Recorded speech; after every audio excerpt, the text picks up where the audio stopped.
While Collins's negotiations with the British government continued, his correspondence with Kiernan maintained a steady pace. On November 16th, a new woman entered his life, and ever since there has been considerable speculation as to the nature of his relationship with her, and the extent of her influence upon him. Of course, Collins knew nothing of such future controversies when he made his way into the lives of John and Hazel Lavery. If he met Hazel Lavery on November 16th, he did not mention it to Kiernan when he wrote to her that evening. He seemed much less interested in the Laverys and more interested in the weight of work bearing upon him. Kitty, dearest, I'm just sitting down at 4 o'clock to write you a line. I've been up since 6 this morning, and this is the first moment I've got, and this will be the only moment I fear. You will not misunderstand my short notes.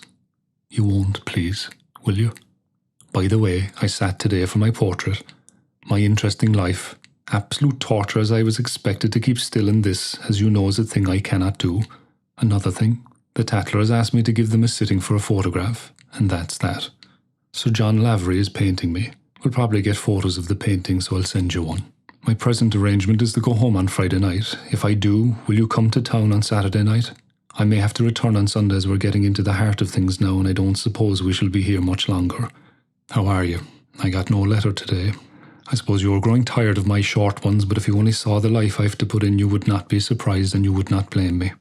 You asked me what I do with the night. Well, I haven't been to a show since, and I don't think I've a single hour away from work. And here's a phone message, and I'm going to finish. I hope I shall hear from you tonight, but you haven't written since Friday. You haven't been busy all the time. Goodbye, dear, dear Kay. With fondest love, your Micheál. Collins did return to Dublin that weekend, but not before the hopelessly fragmented delegation had another row in London. John Short had gone on diplomatic business to Germany and had apparently grown disillusioned with the direction of the talks in London. Now Barton, Duffy and Childers accused Griffith of deliberately frustrating any appeal for the civil servant's return. Griffith and Collins had grown increasingly close, and each probably felt attacked by the other three. Collins was surely happy to return to Dublin, where he rendezvoused with Kiernan. He also met with De Valera and was presented with a draft treaty drawn up by the President. Collins returned to London with De Valera's treaty on November 21st. He arrived in time for a furious row where Griffith accused Childers of trying to provoke a war with the defence and trade provisions of a draft treaty. The draft treaty, which was presented by Barton but apparently drafted by Childers, was reportedly similar to the De Valera document which Collins had brought from Dublin. Later that evening, as arguments continued, Short arrived back having been recalled by Griffith. He redrafted the treaty as best he could from the two documents presented and the notes of the rows they had instigated. More rows followed, and Childers even threatened to resign at one point.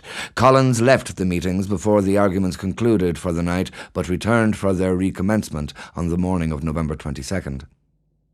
After some more redrafting of the draft treaty, it was eventually agreed that Collins and Griffith would present the document to the British at a meeting the next day.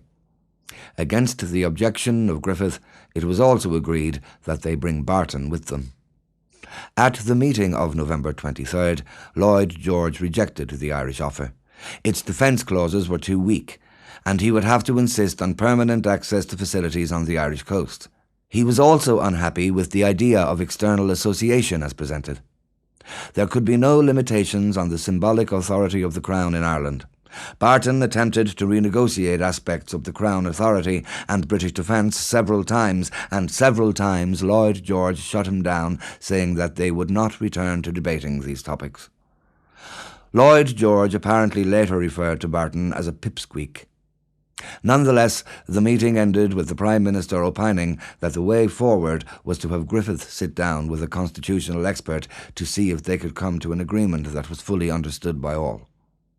Collins recommended that Griffith would bring his own legal expertise to any such meeting.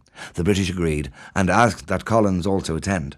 It was clear that the British felt they had made progress with Griffith and Collins and hoped that that progress would not be undone by others within the Irish delegation. This provoked more argument in the Irish delegation as to who would provide the required legal expertise.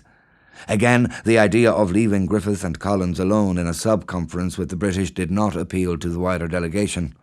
Thus, after some argument, Collins and Griffith were accompanied by Shart and Gavin Duffy when they met Birkenhead and Hewitt on November 24th.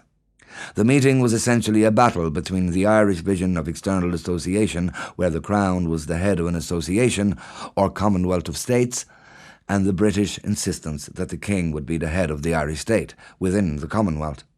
It ended in stalemate. Collins wrote to Kiernan that same day. Kitty, dearest, as I am writing this, there is a possibility of my going home tonight, but I shall not be certain of this until after post time. However, if that occurs, I'll write you from Dublin or wire. But if it does occur, I'll have to return perhaps on Saturday night. We've been at it in the most serious fashion all day and I'm just rushing to catch post. Walter Cole is here. He's been congratulating me about something. What do you think of that now? Goodbye, Kit dear. Fondest love. Micheál. Collins made it to Dublin on the morning of November 25th. That weekend he made the journey to Granard to see Kiernan.